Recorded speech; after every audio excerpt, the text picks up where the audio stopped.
amigos, continuamos então com a nossa minissérie sobre o inquérito policial militar e agora vamos ver as figuras que orbitam nesse IPM. Iniciamos com o ofendido, que é a vítima, ou seja, a pessoa que sofreu ação delitiva. Sempre que possível, será ouvido na forma do artigo 311, né?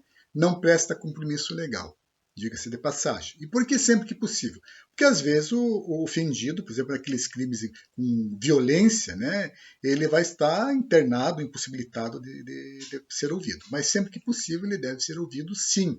Ele não presta compromisso legal.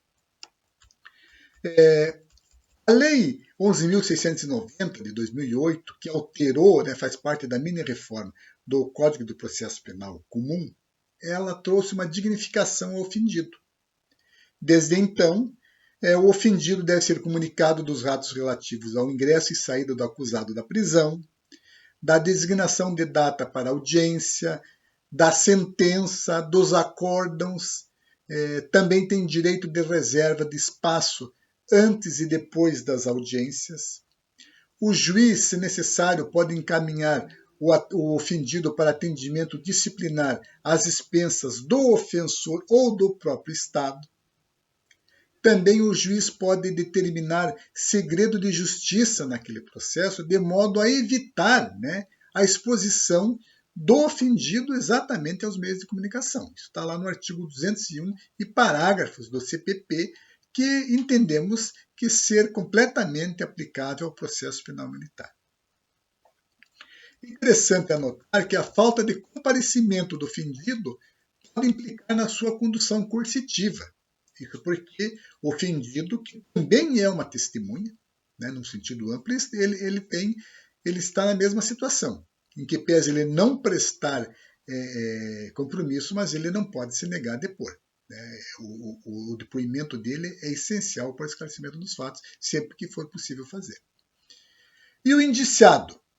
Quem é um indiciado? Na Justiça Militar da União, esse indiciado ele pode ser qualquer um. Né?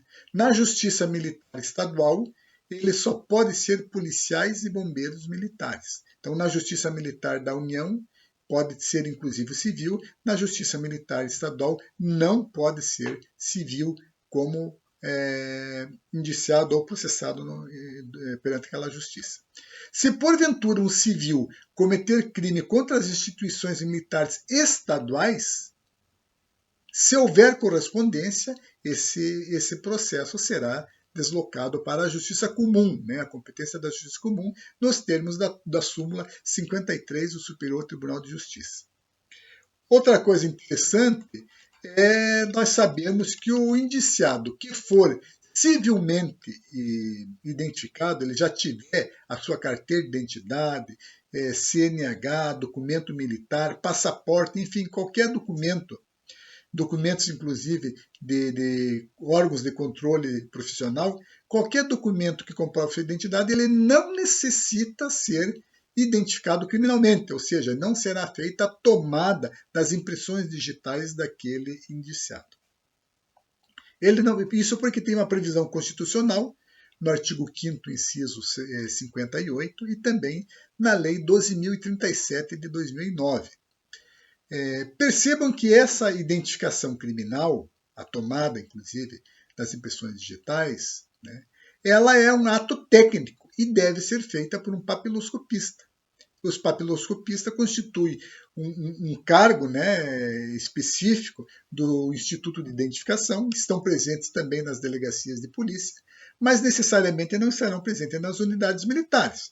Então, se o encarregado do inquérito necessitar fazer a identificação criminal porque não conseguiu pelos documentos apresentados, ou então o indiciado não tinha documento nenhum, ele deverá requisitar a apresentação de um servidor do Instituto de Identificação. Quanto à condução coercitiva do indiciado, o STF apresenta duas posições, né, que chamam mais atenção. A primeira delas é que essa condução coercitiva vai depender da natureza e das circunstâncias que envolveram o fato criminoso. Essa conclusão, né, essa decisão é do HC 107.644, né, relator ministro Dias Toffoli, é um pouco mais antiga. Por exemplo, se a pessoa é presa em flagrante, né, então, com certeza, ela vai ser conduzida coercitivamente para a lavratura flagrante e para o interrogatório. Então, isso é uma circunstância que não tem como evitar, né? Ou dependendo da natureza do crime, inclusive, que necessite que ele seja conduzido até a delegacia. Mas, atualmente, vamos dizer assim, prevalece a decisão tomada no ADPF 444, relator ministro Gilmar Mendes, que simplesmente expediu uma liminar vedando toda e qualquer condução coercitiva para interrogatório, sob pena de responsabilidade da autoridade ou do agente da autoridade. Né? A decisão do ministro Gilmar Mendes ela se baseia no seguinte: restrição da liberdade de locomoção, então a condução coercitiva ela gera uma restrição da liberdade de locomoção, e também uma restrição à presunção de não culpabilidade do indiciado. Além do que, o indiciado tem direito ao silêncio. E a sua violação implica em responsabilidade do servidor ou da autoridade. É o que diz essa decisão liminar de 18 de dezembro de 2017. Além do mais, a lei do abuso da autoridade, no seu artigo 10, ela caracteriza como crime a condução descabida do investigado ou sem prévia intimação de comparecimento em juízo. Perceba então que ela tem duas partes. É uma redação sofrível, né? Quando se fala em sem intimação de notificação ao juízo, nós estamos imaginando um processo em andamento e a autoridade coatora ela é o juiz. Né? Só que aí, no caso, nós não temos indiciado. Ok? E sim acusado.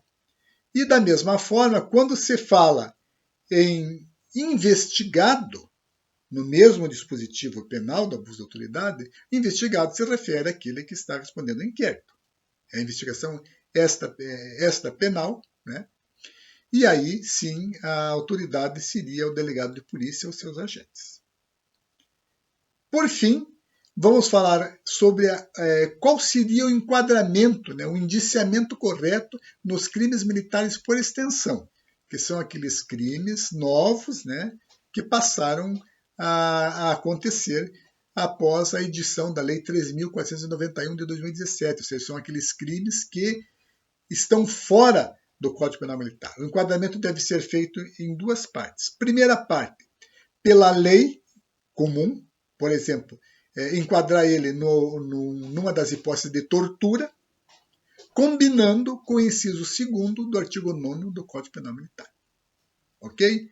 Então, dessa forma, nós encerramos aqui essa parte e no próximo vídeo nós iremos, então, finalizar o nosso estudo sobre o inquérito policial militar. Um abraço a todos e até lá.